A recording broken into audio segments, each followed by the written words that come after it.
Olá pessoal, tudo bom? Sejam muito bem-vindos a mais um TIC & Coffee. TIC, Tecnologia da Informação e Comunicação, e Coffee, porque junto com um bom café, nós vamos discutir temas recentes e atuais sobre tecnologia e como esses temas vão impactar a nossa vida e o nosso futuro. Hoje nós temos um convidado especial para falar com você sobre trabalho remoto, mas antes vamos falar dos nossos parceiros aqui do podcast. Primeiro, esse espaço aqui, o Colab, onde vocês podem desfrutar de um bom café aqui na frente do prédio 40 da PUC. Estão todos convidados a tomar um bom café e aproveitar tudo que o Colab tem para oferecer para vocês. E o Tecnopuc, o Parque Científico e Tecnológico da Pontifícia Universidade Católica do Rio Grande do Sul, com mais de 200 organizações, mais de 100 startups e um monte de eventos muito legais acontecendo todos os dias. Tá certo, pessoal? Então, vou aqui apresentar o nosso convidado de hoje. Claro, eu sou o Rafael Chanin, junto com o Afonso Salles. Boa tarde, bom dia, boa tarde, boa noite, né? Afonso Salles, professor aqui também da universidade. O Rafael falou PUC, né? Mas depois PUC temos mais de uma, né? PUC de Porto Alegre, né? PUC do Rio Grande do Sul, onde se encontra o Parque Tecnológico, o Tecnopuc. Nosso convidado de hoje, então, Rafael, quem é? Acho que ele dispensa apresentações, mas eu vou pedir para tu te apresentar, porque o Rafael Priklanik, ele não só tem uma conexão muito grande com a própria universidade, mas também com o próprio Tecnopuc. Bom, olá, eu sou Rafael Priklanik, sou professor aqui da PUC, da Escola Politécnica, há quase 20 anos. Tenho uma formação em Ciência da Computação, fiz minha pós-graduação, parte dela fora do Brasil, né, no Canadá, meu doutorado. Meu doutorado foi sobre trabalho remoto. E desde 2009 eu atuo no ecossistema de inovação da universidade, tendo assumido diversas funções, uma delas como diretor do Tecnopuc de 2013 a 2020, e recentemente voltei de um período de pós-doutorado na Califórnia, né, na Universidade de Irvine, na Califórnia, no sul da Califórnia, onde estudei, entre outras coisas, o trabalho remoto no contexto pós-pandemia. Meu doutorado foi nesse tema vários anos atrás, e eu tive a oportunidade, entre outras coisas, de vivenciar um pouco dessa retomada pós-pandêmica e olhar como isso tem sido feito em alguns outros países. Queria agradecer o convite do Rafael e do Afonso, um prazer estar aqui com vocês. Rafael, nós que agradecemos, meu xará. Vamos começar então com uma pergunta, já aproveitando a tua expertise aí sobre trabalho remoto. É claro que aconteceu algo que ninguém imaginava, tivemos uma pandemia e todo mundo de um dia para o outro teve que ir para suas casas, começar a trabalhar remotamente. Como é que foi a transição, não só para ti, mas como é que tu enxergou no mundo da TI, no mundo dos desenvolvedores, essa mudança repentina para o remoto? Bom, eu assim, esse é um tema que eu estudo, que eu trabalho há muitos anos, né? Quando o Tecnopuc, vocês falaram do Tecnopuc. Tecnopuc fez 20 anos neste ano e desde que o Tecnopuc começou, na verdade, eu entrei nessa área porque no início do Tecnopuc a gente tinha duas empresas, que a gente ainda tem, parceria muito forte, uma ligação muito forte, são duas das empresas que fundaram o Tecnopuc, né? Junto com o Tecnopuc, a Dell e a HP, duas empresas americanas, e quando elas vieram para cá, elas tinham o mesmo desafio, que é como elas trabalhariam com as pessoas delas, né, dessas empresas, nos Estados Unidos. Então a gente tinha muitas perguntas na época, poucas respostas, e eu acho que a pandemia ela só acelerou movimentos que já aconteciam de uma forma ainda tímida, principalmente na área de tecnologia, porque é uma área que a gente tem um déficit de recursos humanos capacitados no Brasil especificamente, mas ao mesmo tempo um acesso, uma oportunidade de acesso global a esses recursos humanos em qualquer lugar do mundo. Então, não é um processo novo. Para mim, especialmente, acho que foi um desafio, não o desafio de trabalhar remoto, porque eu, de certa forma, como eu disse, eu sempre estudei e falei sobre isso, mas tem uma coisa que eu gosto de contar que, assim, eu sempre dei palestras e fiz aulas, treinamentos presenciais. E quando veio a pandemia, eu me lembro em março de 2020, quando a gente teve realmente, pelo menos no Brasil, a questão de fecha tudo em abril de 2020 foi quando eu me dei conta, olha, se eu realmente quiser continuar envolvido com o que está acontecendo, eu vou ter que fazer essa transição para o remoto. Então, aulas a gente teve que fazer transição, e eu me lembro que algumas palestras que eu tinha que dar, eu fiquei pensando, vou cancelar as palestras ou vou dar um jeito de né, a minha visão, eu vou ter que me adaptar e fazer isso remoto. Então foi a primeira vez que, apesar de estar estudando há muitos anos sobre esse tema do ponto de vista de como equipes de desenvolvimento de software interagem, eu, como professor ou como instrutor, eu vivenciei pela primeira vez essa transição. E foi um desafio porque a gente sempre fala, a gente sempre imagina que isso é possível, mas só quando bate na nossa porta a gente se dá conta que realmente a gente vai ter que ir lá e fazer. E isso aconteceu em todas as áreas, com todo mundo, todas as empresas, todas as pessoas, alguns mais preparados do que outros, e é a realidade que a gente vive hoje mesmo pós-pandemia. Nós fomos forçados a fazer isso, né? Ninguém escolheu, apesar de, como tu disse, tu não se parou para pensar, agora eu vou começar a transitar para o remoto, né? Não. Todos fomos forçados a fazer do dia para a noite, né? E essa acho que foi a diferença. E também acho que a diferença de resposta, né? A resposta da visão de se adaptar. Não foi fácil para muita gente, e o fato de ter que fazer isso de forma forçada criou uma condição de trabalho diferente, porque tem vários estudos que saíram, e estudos desde pessoas profissionais escrevendo em blogs, eu li muito blog de empresa ou de profissional falando da sua experiência, como também estudos científicos, né, trabalhos, ciência em torno do tema. Então o trabalho remoto forçado é muito diferente do trabalho remoto intencional, planejado, e a gente tem que ter muito claro isso. Uma coisa é, e por que eu digo isso? Porque não dá pra gente dizer que, puxa, o remoto forçado da pandemia funcionou e agora o remoto com intencionalidade não necessariamente vai funcionar. Tu tem que entender, tem várias variáveis nessa situação, né, na forma como a gente enxerga isso, e no forçado, tu estava trabalhando em casa, para quem tem filhos, estava com teus filhos em casa, para quem tem família, estava com tua esposa, ou com teu marido, ou com teu companheiro, tua companheira, e assim, é uma realidade completamente diferente. Hoje, uma empresa decidir, vou adotar o modelo híbrido, o full remoto, tu consegue te planejar, te preparar com tempo e refletir sobre coisas que a gente já conhecia, mas talvez não implantava do jeito que a gente poderia, mas certamente não é um modelo que a gente vivenciou na pandemia. Isso com certeza não é, e dificilmente a gente vai replicar aquilo, justamente porque tem essa palavrinha, o que tu falou, né, Afonso? Nós fomos forçados a fazer. Deixa eu aproveitar agora, né? Agora o Pri começou a falar algumas coisas e me veio em mente também. Vou aproveitar um pouco o contexto histórico, né? Tu está envolvido desde o começo, né? Praticamente do Tecnopuc, né? Também, né? Naquela época era aluno, depois começou a se envolver mestrado, doutorado, e aí começou na gestão junto, né? E aí, como tu dissesse, o Tecnopuc está fazendo 20 anos. Lá atrás começou, né? Com Dell e HP.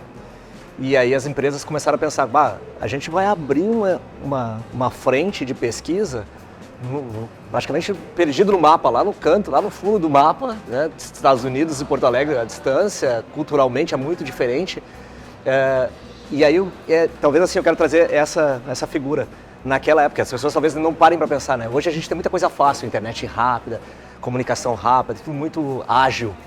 Né? Pensando assim, vamos lá, vou trazer um pouquinho para frente, 2005 que seja. A internet não era uma maravilha, essa cultura de falar à distância, de se comunicar.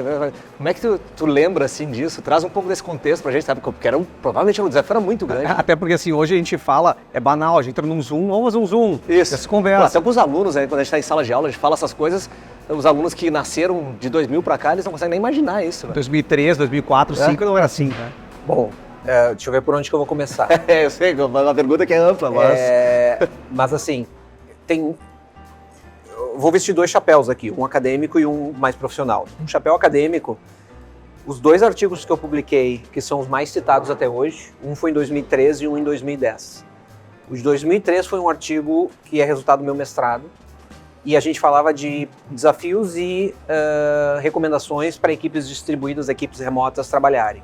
E eram coisas que não dependia, a gente falava pouco dessa questão falava da comunicação, mas era uma comunicação do tipo, se tem problema, pega o telefone e liga, faz uma call. Em 2003, 20 anos atrás, não tinha essa capacidade tanto de banda de internet quanto de infraestrutura e ferramentas que a gente tem hoje. Então o vídeo era uma coisa que era muito difícil de acontecer. Tinha que ir pra salinha do vídeo, Exatamente. Né? A salinha da videoconferência, aquela coisa. E aí, assim, então tinha a questão cultural, a questão de comunicação, no sentido de, né, pegar o telefone e resolver as coisas na hora que acontecesse, e tinha muita questão de viagem. Eu lembro até hoje, né, a gente falava, no meu mestrado falei com empresas, algumas empresas no Brasil, e tinha uma coisa do tipo, no início do projeto, põe toda a equipe no mesmo espaço físico presencial. Que era muito importante isso na época. E no artigo de 2010, que é o que hoje é o mais citado, eu falava sobre ferramentas para colaborar à distância. Então, 2010 e 2003 são 7 anos de diferença, e é interessante ver a evolução. No de 2010 eu falo de ferramentas, e no de 2003 eu falo muito mais de processo e de forma de fazer coisas aproveitando o que existe naquele momento. E eu lembro, você falou 2005, 2005 eu tinha a Dell, veio para o Tecnopuc em 2002, e a gente tinha projetos com a Dell. Um dos projetos que eu tinha com a Dell, como professor, primeiro como aluno, depois como professor, era um projeto de ajudar a Dell a melhorar o trabalho das equipes remotas. Então o que eu fazia? A cada 6 meses, eu era o responsável por fazer uma palestra de 1 hora no processo de onboarding. O processo de onboarding é um processo de integração de novos colaboradores dentro de uma empresa. Essa palestra era presencial. A palestra era presencial. E eu fazia, então se reuniam todas as pessoas que tinham entrado na Dell naqueles últimos 6 meses, ou se tinha entrado muita gente, se encurtava o tempo, fazia a cada 3 meses. Então era uma palestra de 1 hora sobre diferenças culturais, sobre comunicação, sobre confiança. E hoje, o que tu faz? Hoje tu grava um vídeo e tu pede para a pessoa assistir esse vídeo, ou tu faz uma reunião por Zoom, ou por Meet, ou por seja o que for. Então os recursos são diferentes. Então a evolução tecnológica nos permitiu fazer com que a gente praticamente simule uma sensação de estar presencialmente usando tecnologias que na prática a gente está à distância, mas a gente cria essa condição para que as pessoas percebam que a gente está presencial. A gente teve uma parceria que eu fiz com um pesquisador americano e a gente chamou isso de emulação de presença em tempo real, usando tecnologia. A gente escreveu sobre isso em 2010, que era exatamente isso, usar as tecnologias. E nós não tínhamos todo o recurso que a gente tem hoje. Então hoje a gente sequer pensa que uma equipe de projeto, no início, talvez tenha que se reunir presencialmente. É importante? Eu acho super importante a gente estar como a gente está aqui presencialmente. Sim, nós poderíamos ter feito esse bate-papo à distância, né? Mas é muito diferente do que 20 anos atrás. E até deixa eu fazer um gancho sobre essa comparação 20 anos atrás e agora, porque hoje, claro que daqui a 20 anos nós teremos ferramentas que a gente nem imagina que poderiam existir, mas eu entendo que nós temos muitas ferramentas boas já de comunicação. Nós temos Zoom, nós temos Discord, nós temos Slack, nós temos o próprio WhatsApp, que por mais Cada que 6 meses lança uma nova, né? Exato, mas ainda assim nós vemos problemas de gestão de equipes remotas, ou seja, temos muitas ferramentas e ainda assim, às vezes parece que a coisa não anda. Eu sei que eu não estou querendo que tu traga aqui a fórmula mágica do remoto, mas por que será que mesmo com tanta ferramenta, tanto estudo, tanto processo, ainda nós temos problemas de gestão e comunicação remota? Eu vou dizer, as pessoas. Aquela pecinha que fica atrás da máquina. Para mim, eu acho que a dificuldade ela não mudou. E a dificuldade é que nós temos seres humanos se relacionando.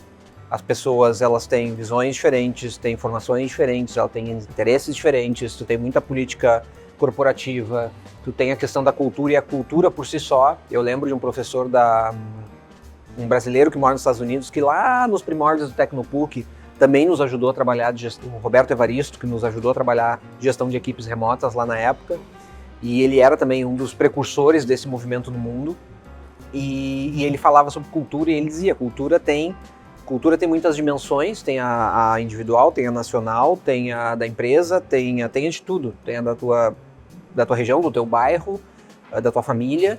Então de certa forma, tu fazer com que uma estrutura, uma engrenagem funcione, isso independe, a dificuldade ela vai existir se tu tá presencial ou se tu tá remoto. O remoto talvez amplifique algumas coisas, e a gente falava muito disso na época, ou seja, qual é a diferença de estar remoto? Os desafios são os mesmos? Não, talvez alguns, ou boa parte dos desafios que uma equipe tem sejam os mesmos, Só que o remoto ele amplifica alguns dos desafios justamente porque depende da forma como tu está distribuído, tu tem uma comunicação que ela não é fluida. Não tem o café, né? Além de não ter o café, É. o Rafa estava falando, eu estava pensando exatamente agora, eu estava pensando assim, quantas telas de chat ou quantas ferramentas de chat eu tenho aberto no meu computador? Aí eu fiquei pensando assim, eu uso o WhatsApp, claro, o Slack, Google Chat, bom, tem e-mail, mas aí e-mail é assíncrono. Né? Então, Teams, mas de chat eu tenho Slack, WhatsApp, Discord, Google Chat, e todas elas, de alguma forma, eu não me lembro de nenhum dia que eu não olhe ou não interaja com pelo menos uma delas. Estou ligado ali, tu tá... E tem gente do outro lado, por quê? Porque eu poderia estabelecer, olha, o Rafael só trabalha com Slack, tá bom. É uma decisão minha, mas eu ia deixar de me comunicar com algumas pessoas que trabalham com outro tipo de ferramenta. Então, é uma complexidade maior, mas ao mesmo tempo cria essa percepção de proximidade, só que mesmo criando essa percepção de proximidade, tu vai continuar tendo conflito, tu vai continuar tendo problema. O remoto, ele é bom, ele dá mais flexibilidade, ele é bom para muitas coisas, mas para outras, cria aquela sensação de que a gente está aqui conversando nós três numa mesa, mas tem um monte de gente na nossa volta que quando a pessoa não está aqui, ela não sabe o que está no entorno. Então ela perde muita informação desse entorno, desse contexto, que são, na minha opinião, elementos que levam a esse tipo de conflito, que gera esses desafios de gestão, que são desafios, alguns semelhantes, outros diferentes, mas são desafios que a gente vai sempre ter de gestão da equipe, independente se a gente estiver remoto ou presencial. É até legal esse ponto, porque uma das perguntas que eu estava para levantar aqui, que era a diferença entre o remoto e o presencial, a gente abordou um pouco aqui, porque eu falo muito com os alunos nossos, que eles, eu prefiro remoto porque eu prefiro remoto, e ponto final. E aí eu brinco com eles, eu falei do café, mas e como é que tu vai te relacionar e não ser só mais um número dentro de uma organização gigantesca? Isso acontece muito no café, no barzinho, a gente brinca, né, pessoal, no Tecnopuc, nós temos o Zé Café, que é onde muita coisa acontece. Então o pessoal senta ali, faz uma reunião, e de repente dali sai alguma coisa, e alguém aparece, e tu cumprimenta, né? cruzou, vamos marcar uma ligação, vamos marcar uma reunião. São coisas que não vão acontecer com a gente, ninguém bate e tropeça no nosso Zoom. Certo, né? Então esse acaso é algo que o presencial traz como muita vantagem. Claro, e o remoto, do outro lado, tem a flexibilidade. Isso leva, na verdade, como é que tu... E aí de novo vem aquela questão, como é que tu emula a presencialidade no mundo virtual? Tu tem que criar uma plataforma, e isso faz parte do Tecnopuc Anywhere, né, que é esse projeto que hoje, um dos projetos estratégicos que a gente tem na PUC, e o projeto principal do Tecnopuc, que é levar para o meio digital e para além das fronteiras físicas do Tecnopuc essa percepção de comunidade. A comunidade, ela está anywhere, ela está em qualquer lugar.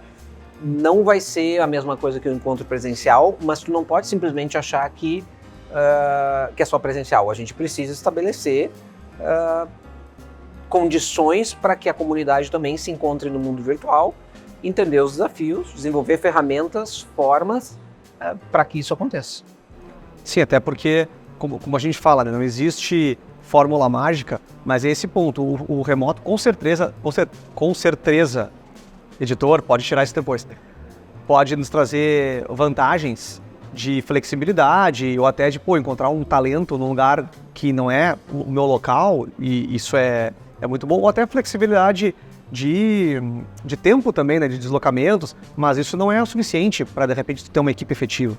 Tem um lance, não sei como é que tu tá aí nas tuas perguntas, mas eu vou... Não, mas aqui é só um guia, a gente vai para onde tu quiser. Eu tava pensando assim,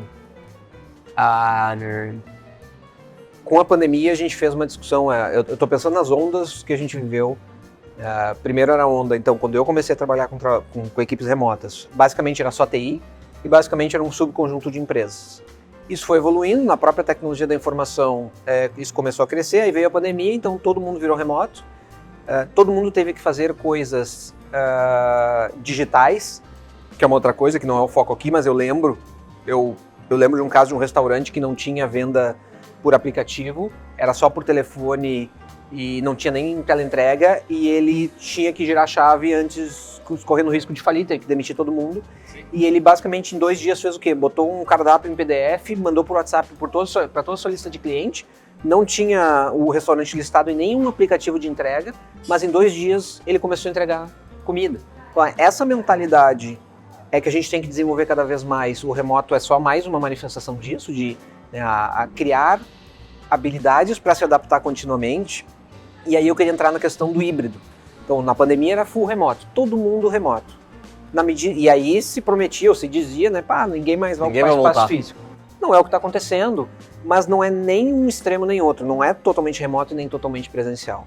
O que a gente tem um espectro de modelos híbridos que tem que ser bem entendidos, compreendidos, e alinhado a isso, a gente precisa entender que tipo de atividades são feitas nas empresas que mais podem combinar ou não com esses tipos de modelos. Eu vou citar um exemplo.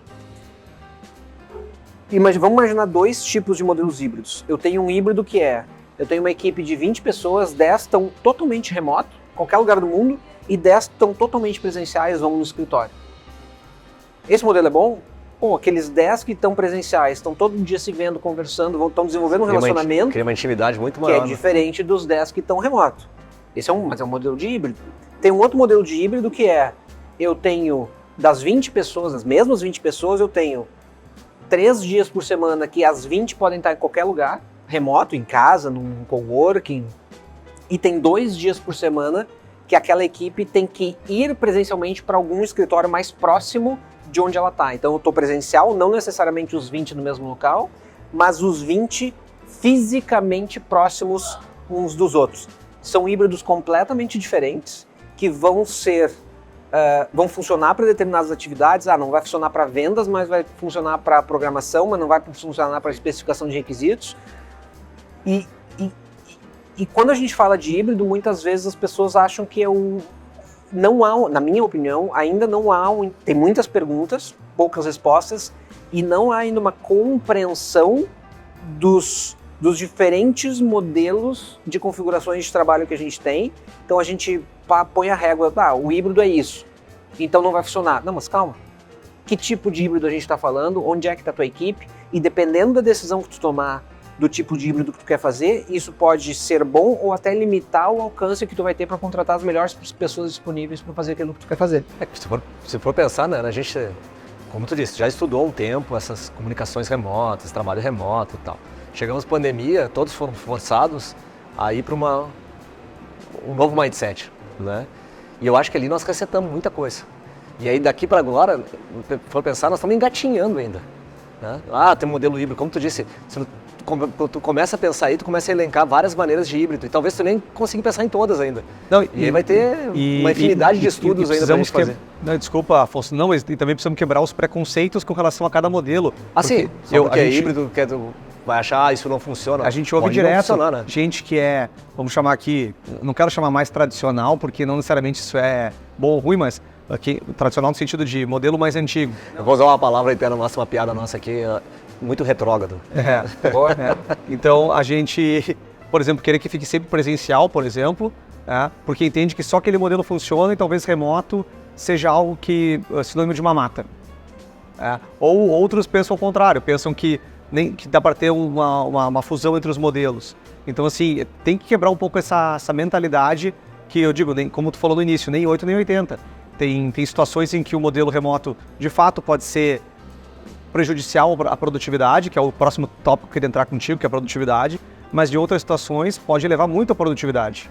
Então acho que esse é o assunto que eu queria trazer agora, assim, como que tu acha assim, que a gente pode trabalhar, porque no final das contas a gente tem vários objetivos como negócio. A gente quer aumentar a produtividade, mas não é só produtividade, não é só a última linha do balanço que importa. Eu tenho que ter bons relacionamentos, eu tenho que trabalhar uma equipe coesa que continue no longo prazo, que não tenha muita quebra. Então, como é que eu encaixo essas variáveis que elas têm que, de alguma forma, se balancear? Tu quer a resposta de $1 milhão, é isso? Ele só quer isso? Eu, na verdade, quero refletir sobre o assunto. Tô pensando quanto tempo a gente tem aqui pra falar. Deixa eu ver, nós temos... Tu tem 5 minutos pra dar a resposta de $1 milhão. Nós estamos na internet, é infinito. Tipo isso. Bom, pessoal, vamos responder uns 45 minutos, então. Eu acho assim... O modelo híbrido de trabalho, e entendam híbrido, todas as possibilidades que a gente tem de híbrido, inclusive full remoto, ele transfere um pouco dessa responsabilidade de ser produtivo para a própria pessoa que está remota. Então, assim, tem muita gente que não lida bem com o ser. Isso que tu falou de mamata, ou de, eu tô Percepção de mamata. Percepção de mamata. Eu vou trabalhar de casa, mas eu vou ter, como a gente ouviu por aí, tem uma pessoa está trabalhando numa empresa, ela foi aprovada por essa empresa para trabalhar híbrido, mas agora ela tem 4, 5 empregos e está fazendo isso em paralelo. Já escutamos várias histórias disso. Claro, isso acontecia direto. Mas aí, assim, isso é uma questão de responsabilidade de entrega. Se tu conseguir fazer 4, 5 coisas, 4, 5 atividades, jobs e entregar e passar essa percepção de que de fato tu está entregando valor e fazendo, eu não vejo qual é o problema disso. A questão é que é muito difícil tu conseguir. Sim. Com 3 coisas, com 2 coisas, em algum momento, alguma dessas coisas vai fazer água, como eu digo, alguns dos indicadores, inclusive indicadores pessoais, tipo burnout, saúde mental, vai começar a aparecer. A pessoa está 14 horas por dia trabalhando sem parar. Vai aparecer, se não é uma questão que impacta diretamente o negócio de uma das empresas com as quais tu trabalha, vai impactar em ti, como pessoa, em casa, na tua saúde mental, na tua estafa física e mental em relação ao trabalho. Então, eu diria assim, isso pressupõe uma maior... Tem 2 palavrinhas que eu gosto muito de dizer, de trazer que são maturidade e disciplina. E eu falava isso quando eu trabalho com metodologias ágeis há vários anos, eu falava isso. Quando a gente tinha equipes ágeis, em equipes ágeis, né, que adotam algumas práticas ágeis, é muito comum a gente dizer que são equipes que têm mais autonomia com responsabilidade, são mais auto-organizadas, então não tem ninguém externo que te diz o que tu tem que fazer. A equipe vai ali e decide, ela tem maturidade, ela tem disciplina para se auto-regrar, vamos dizer assim. No trabalho híbrido, remoto, para mim é a mesma coisa. A pessoa que está remota, ela tem que ter maturidade e disciplina para entender qual é a responsabilidade dela e 2, saber que o relacionamento vai ter que ser, é uma via de 2 mãos, ou seja, ela tem que desenvolver e ela também vai ser a chamada para desenvolver, se ela não, o esforço de se aproximar é maior quando eu estou remoto e para mim, assim como eu falava em métodos ágeis, em gestão de equipes remotas, eu também acho que maturidade e disciplina são 2 palavrinhas-chave. Não disciplina de rigor, disciplina de ser prescritivo, mas disciplina de tu se organizar. Tu tá remoto, tu tá trabalhando em casa. Se tu não tiver disciplina, provavelmente a tua produtividade vai ladeira abaixo, porque tu vai acordar, aí tinha que fazer uma coisa, mas tu não faz, aí quando tu vê, tu tá... Que é diferente, tu tá com a café família, foi trabalhar, né? Tá com a tua família, tem 2 filhas, vou querer ficar com minhas filhas, vou estar ali brincando com elas. Então, a disciplina é nesse sentido. Essa é a hora que eu vou trabalhar, essa é a hora que eu vou fazer tal coisa. Então, isso surge de uma forma diferente, com mais força quando eu tô remoto, porque essa organização depende muito de mim. A não ser que tu pega uma empresa, que é uma coisa que eu também não concordo, que eu pego uma empresa que resolve te monitorar à distância. Que aí envolve uma outra coisa, que é a falta de confiança, porque se isso acontece, aí eu acho que não tem que existir trabalho remoto. Mas é um outro papo que a gente pode abrir. Até porque tu trouxe um tema que talvez nem todo mundo que está nos assistindo conhece em profundidade, eu deixo aqui para pesquisarem, que é a tal das metodologias ágeis. Não vamos entrar aqui a fundo, porque senão vai ser outro podcast, até pode ser um tema. Pode ser um futuro outro tema. Um próximo tema. Mas uma das coisas que o Rafael estava falando é que, em cima dessa metodologia, que é uma das metodologias que a gente utiliza para desenvolver software, um dos motes, digamos, dos principais, das bases da metodologia é a transparência. Então, quando a gente trabalha no remoto e a gente tem toda a transparência e tem todo o processo de acompanhamento das tarefas que estão sendo feitas, Na verdade, a gente consegue entender se aquela pessoa está produzindo ou não, independente se naquela hora exata da manhã ela estava, de repente, na cozinha fazendo um sanduíche, ou se ela trabalhou de madrugada. Ou se ela trabalhou de madrugada, porque ao final de um processo vai ter entrega. E se a entrega aconteceu com a qualidade esperada, se ela fez exatamente entre 9 e meio-dia, ou se ela fez a 1 da tarde porque ela quis usar o tempo para alongar uma academia de manhã, ou como o Pitlagic disse, né? Tá tudo certo. Se ela está fazendo 3, 4 coisas e para aquela empresa está transparecendo que ela está entregando qualidade, aí é uma super produtividade que a pessoa tem, beleza. Mas sabemos talvez que mentalmente isso não seja saudável, né? Mas... E aí assim, a gente pode entrar em outras questões. Tu falou em produtividade. Se eu não me engano, foi em 2021 que a Microsoft, até uma coisa que eu recomendo para quem tiver interesse em entrar mais a fundo nesse tema, a Microsoft montou uma força-tarefa de estudos, a Microsoft Research, ou seja, a divisão de pesquisa da Microsoft global, montou uma força-tarefa para estudar o futuro do trabalho. Então tinha um site, depois a gente até pode procurar e deixar para colocar colocar o site, acho que é The Future of Work, né, o futuro do trabalho. Eu acho que é thefutureofwork.com, uma coisa assim. Alguma coisa assim. Então vamos botar aqui para vocês, se a gente descobrir o site, a gente bota na descrição do vídeo aqui em cima na tela. E saiu um dos estudos, dos vários que a Microsoft ou coordenou, executou, ou colaborou, dizia assim, o trabalho híbrido ele é bom para produtividade de curto prazo, mas não necessariamente vai ser tão bom para criatividade de longo prazo, criatividade e inovação. Que é outra coisa que tem que ponderar, que aí volta àquilo que eu falei antes, o tipo de tarefa, o tipo de projeto, o tipo de perfil, né, o perfil das pessoas. E qual era o argumento nesse estudo? É um estudo com milhares de pessoas de dentro da Microsoft.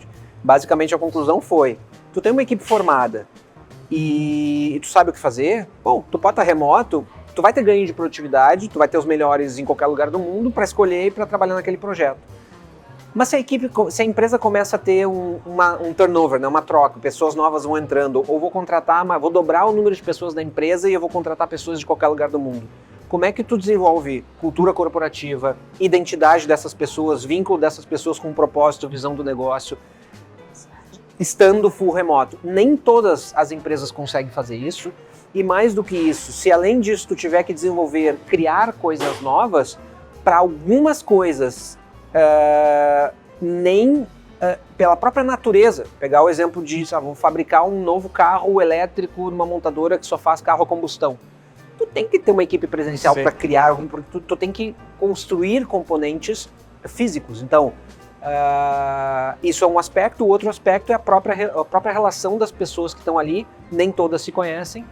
Então, inovar no longo prazo com equipes remotas tem que estar atentos a esses tipos de desafios, e por isso que eu digo, não tem resposta exata, funciona assim, não funciona assado. Tem uma série de variáveis que a gente tem que entender, conhecer e saber, para o nosso contexto, para aquilo que eu quero fazer, qual é a melhor estratégia, a melhor abordagem. Legal. Deixa eu fazer uma última pergunta antes da gente encaminhar o nosso fechamento aí desse episódio. Eu queria falar um pouquinho, e tu trouxe aqui alguns aspectos sobre isso, mas eu queria que a gente explorasse mais a fundo sobre desafios quando a gente tem fusos horários diferentes e, consequentemente, culturas diferentes. Eu sei que tu já estudou isso bastante no teu mestrado, doutorado, mas eu queria que tu... Claro, não queremos aqui que a gente fique por 1 hora discutindo esse assunto, poderia durar mais 2 episódios, mas assim, quais são as principais dificuldades e dicas que tu teria para dar pra gente? Tá, eu tenho agora uma equipe que ela trabalha em muitos fusos, com pessoas com diferentes backgrounds, diferentes culturas, como minimizar essas diferenças e tentar, de novo, voltando ao ponto que a gente falou, aumentar a produtividade dessa equipe? Tem uma definição que eu gosto de cultura, o Roberto Evaristo, que eu já citei aqui, eu não me lembro se é dele ou e eu não vou me lembrar o autor, mas ele dizia assim, cultura é o que acontece sem a gente precisar dizer. E diferenças culturais, elas sempre vão existir. A questão de confiança, a questão de idioma, se bem que idioma, a tecnologia hoje, ela nos ajuda, o próprio Zoom e outras ferramentas hoje já fazem tradução automática, a gente vai poder falar com qualquer pessoa num futuro muito próximo, sem precisar, vou poder falar em chinês com chinês, sem ninguém falar inglês. Eu falando português e ele entendendo lá em chinês. E eu falando em português e ele ouvindo em chinês, né? Então, Isso já acontece por texto, isso já existe. A gente vai conseguir fazer isso por áudio em tempo real, né? Não é eu gravar e ele ouvir o áudio depois. Pensar que isso é muito louco, mas está muito próximo. Está muito. Isso aí vai acontecer em pouquíssimos anos, isso já vai acontecer. Então, eu acho assim, acho que a gente ter a consciência disso. Na época, quando eu comecei a estudar isso, 2009, 2010, 2011, a gente dizia que assim, um dos segredos é pensar na sua... a empatia, ou seja, é pensar sobre a perspectiva da outra pessoa. Puxa, eu fui para a Índia, eu passei 3 semanas na Índia, eu vou conversar com um indiano que tem uma cultura totalmente diferente da minha, do sul do Brasil. Como é que eu me relaciono? Bom, eu tenho que entender, eu tenho que ler, eu tenho que aprender, eu tenho que ser curioso sobre aquela cultura e tenho que pensar sobre a cultura, né? Pensar também do ponto de vista do que aquela pessoa diria, o que aquela pessoa faria. E na dúvida, tentar aprender, não assumir que a coisa vai funcionar do jeito que funcionaria para mim. Então isso é uma coisa que eu aprendi lá no início e eu levo até hoje, né? Ou seja, o fato de a gente lidar com pessoas que têm visões diferentes das nossas também é bom porque nos torna mais tolerantes, mas eu acho que nos torna, eu realmente acredito nisso, que o fato de a gente interagir com pessoas de qualquer lugar do mundo, além de todas as coisas que a gente falou aqui nesse episódio, eu acho que nos torna profissionais e pessoas melhores, porque nos abre, né, a visão que a gente tem do mundo, ela fica muito mais aberta, muito mais diversa, muito mais abundante, e a gente consegue incorporar algumas dessas coisas do nosso modo de agir. Essa questão da empatia é bem interessante esse ponto, porque realmente são muitas culturas, Bom, no Brasil já são muitas culturas diferentes e a gente às vezes tem dificuldade de lidar. Imagina pensar em mundo, como tu falou, pegou um exemplo muito legal que é a Índia, que para nós é uma cultura completamente diferente, mas ela é só diferente. Ela não é nem melhor e nem pior. E a gente tem que entender todas os benefícios que a gente tem de uma visão completamente diferente da nossa para trazer um benefício maior ali que é a nossa entrega.